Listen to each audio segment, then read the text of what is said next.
কে মানতে হবে, গাউস কুতুব পীরুল আল্লাহকে মানতে হবে।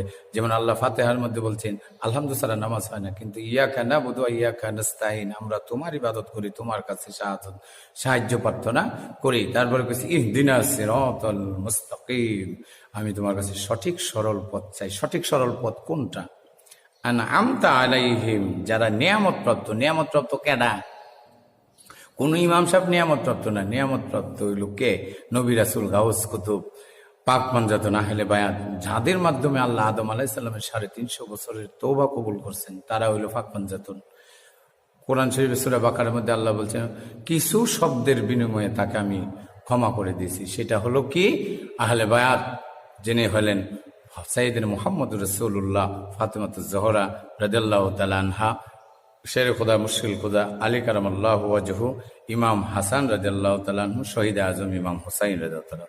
তারা আদম সৃষ্টির আগে আল্লাহ সৃষ্টি করছে। তারা যে যদি না চিনতে পারো বাবা, সারা বছর বন্দেগী করবা, কিন্তু ইবাদত কোনো আল্লাহর দরবারে কবুল হবে না।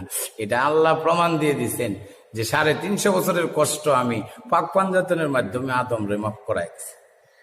সুতরাং পাক পাঞ্জাতনকে যদি ভালো করে চিনো, তোমার বন্দিগি যাই করো, পাক পাঞ্জাতন হইল জান্নাতের মালিক, আল্লাহ রসুল হলেন জান্নাতের মালিক, আলী হইলেন বন্টনকারী, যুবকদের সর্দার হলো ইমাম হাসান হুসাইন, মহিলাদের সর্দার হলো মা ফাতেমাতুজ জোহরা রাদিয়াল্লাহু তাআলা আনহা।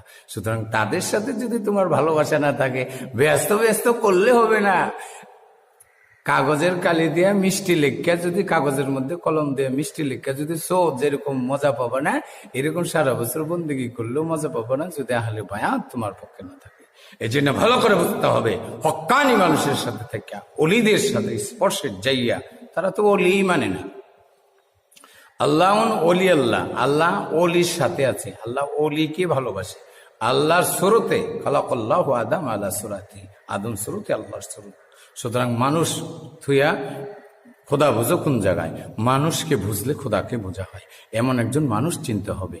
আদম আলাইহিস সালাম হলো ফেরেশতাদের নুরি কাবা, এই জন্য ফেরেশতারা আদমকে সিজদা করেছেন। সুতরাং আপনি যদি মানুষ হতে চান, তাজমি সিজদা করতে হবে। এবং তাজমি সিজদা কাকে বলে? আপনি সরাসরি সিজদা করার নাম হলো, কপাল নোয়ানোর নাম হলো সিজদা। আর আপনি যেটা ইবাদতে সিজদা করছেন, সেখানে সিজদা করার জন্য তাকবীরে তাহরিমা দিতে হবে, আরকাম হাকামের ফরজ লাগবে।